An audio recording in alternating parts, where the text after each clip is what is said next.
Welcome back to The Big Picture. We're talking to Vic Martucci about political things nationally, and now we're going to get into New York State a little bit. The Democrats took control in the last election last year, and this is the first full cycle that they've had to be in control. And we talked after the election last year about what to expect and where it might go now that the Democrats had the governorship and the Senate and the Assembly. Is it what we expected, basically? I think so.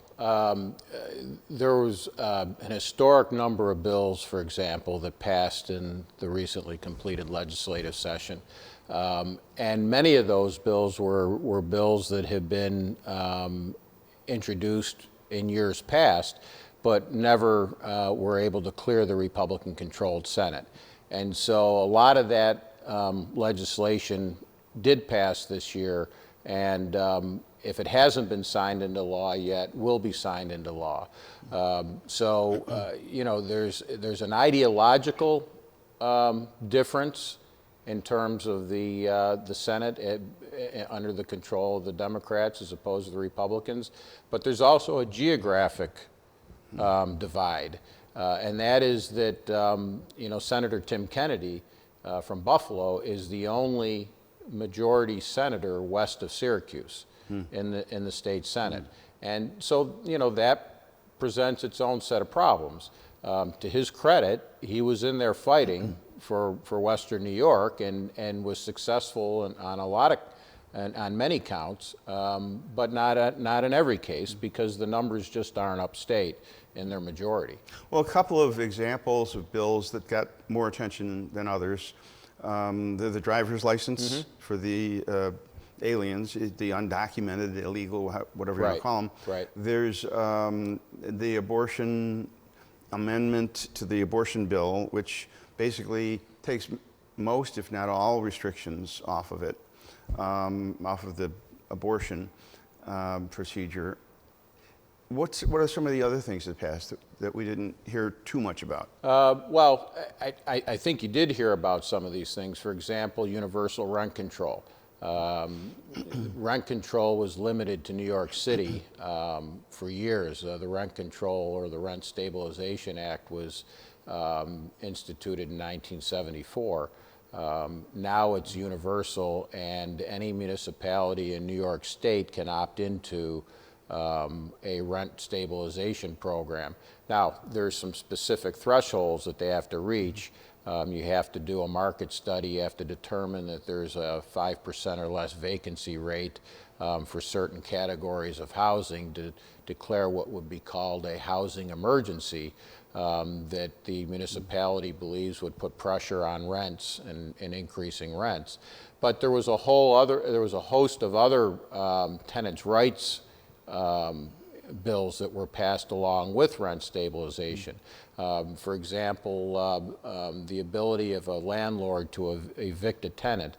The courts now have the power to delay that for up to a year until the tenant can find a similar type of housing arrangement.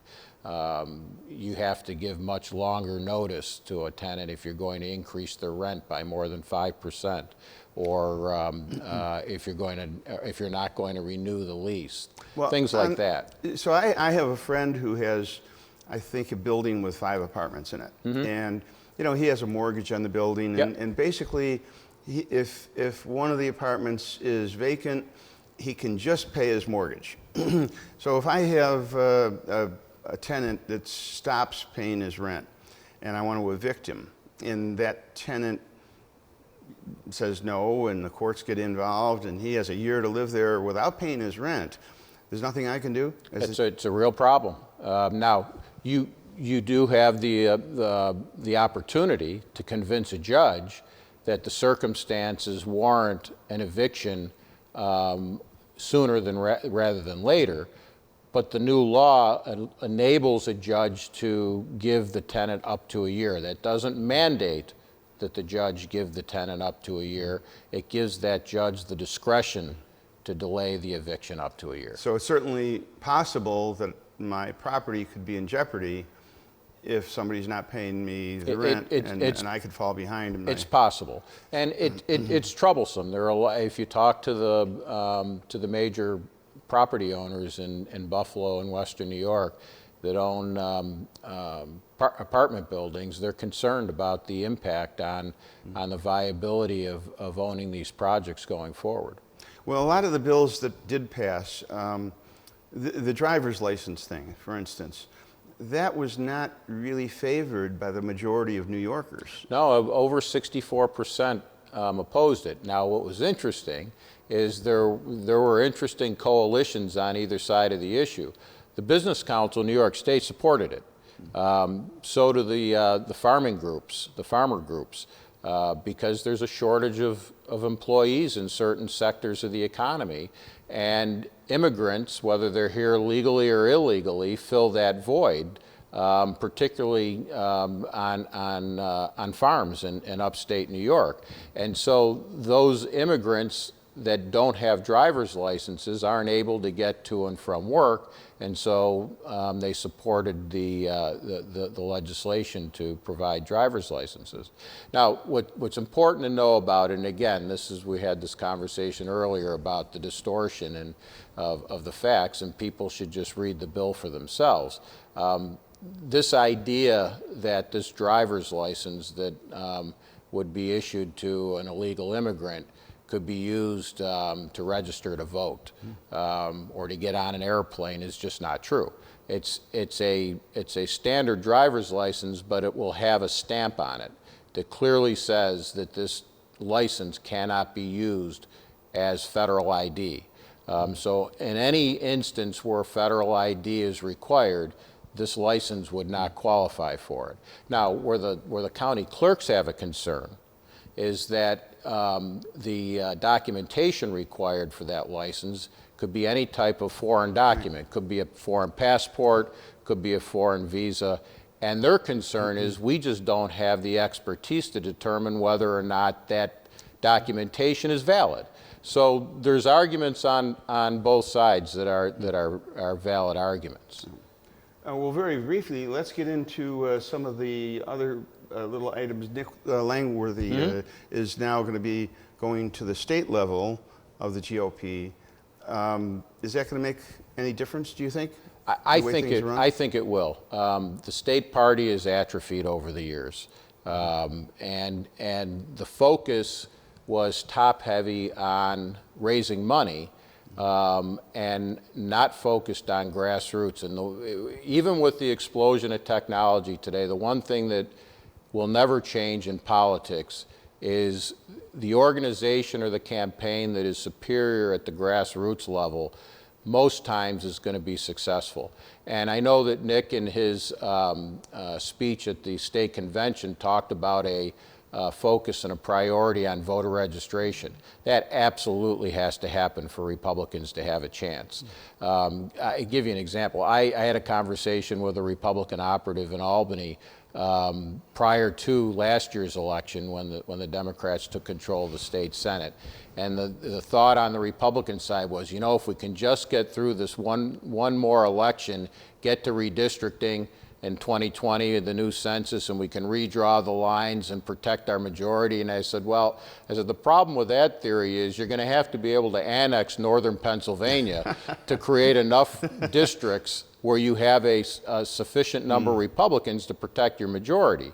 So clearly voter registration has to be a top priority. Nick understands that. He's a dynamic party leader. He's smart. He's aggressive. But most importantly, he understands the importance of grassroots, and I think he'll be effective. Well, hopefully he'll be able to understand what goes on in New York City, because that's where we need some serious help in the GOP. We've got about a minute and a half left. What about David Bellavia? Do you see any future for him in politics? He seems to be shying away from it now. Yeah. But I think only David Bellavia can answer that question. And you know, I don't even like to conflate, you know, the Congressional Medal of Honor with political decisions, because if you listen to a story, Nobody is more deserving of that honor than David Bellavia. And in fact, I happened to be in Albany the day that they were debating, and debating's probably the wrong word, discussing a resolution that Senator Rob Ord introduced praising David Bellavia for his honor. And Democrats and Republicans were rising on the floor and just not only acknowledging but marveling at the bravery and the heroics of what he did. So I think it's up to him. He'd be awfully difficult to beat given his profile over the last couple of weeks. Well, it'll be interesting. I know he personally has a lot of loyalty to the service, and now with the recognition, I think he thinks it's his duty to kind of contribute to that, to that area with recruitment, and image. So we'll see. We'll see where that goes. Yeah, he's a very humble guy too. Yeah. Very honorable, very humble. You watched the ceremony, and he was clearly humbled by it. Yeah. Well, that's it for this big picture. As usual, it goes too quickly, and there's no shortage of topics that we can bring up with this. I'm going to have Vic on again hopefully in the not too distant future. The next time you need therapy, right? Yeah. I don't know whether I'm a better person or not, but we'll keep trying. Thank you so much for watching The Big Picture. Thanks for watching WBBZ, and we'll see you next time.